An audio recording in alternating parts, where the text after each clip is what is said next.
Under-19 one day ప్రపంచ cup ఫైనల్లో యువ భారత్ భారీ స్కోర్ సాధించింది. 50 ఓవర్లలో 9 వికెట్లు కోల్పోయి 411 రన్స్ చేసింది. ఇంగ్లాండ్తో జరుగుతున్న తుది పోరులో ఓపెనర్ వైభవ్ సూర్యవంశీ విధ్వంసం సృష్టించాడు. సిక్సర్లు, ఫోర్లతో వీర విహారం చేశాడు.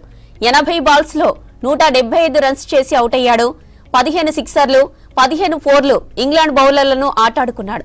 దీంతో టీమిండియా భారీ స్కోర్ సాధించింది.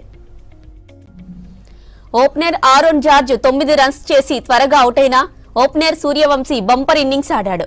కెప్టెన్ ఆయుష్ మాత్ర 53, అభిజ్ఞాన్ కుందు 40, వేదాంత్ త్రివేది 32 పరుగులు చేశారు. ఇంగ్లాండ్ బౌలర్లలో James Minto 3, Morgan 2, Alex green 2, many 1 wicket తీశారు. ఇంగ్లాండ్ టార్గెట్ 412 రన్స్ గా ఉంది.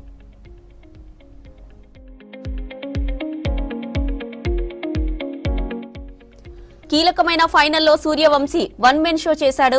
సిక్సర్లు, ఫోర్లతో ఇంగ్లాండ్ బౌలర్లపై విరుచుకుపడ్డాడు. 55 బంతుల్లో 8 ఫోర్లు, 6 సిక్సర్లతో సెంచరీ పూర్తి చేశాడు. ఆ తర్వాత మరింత చెలరేగిపోయాడు. మరో 75 పరుగులను కేవలం 25 బంతుల్లోనే సాధించాడు.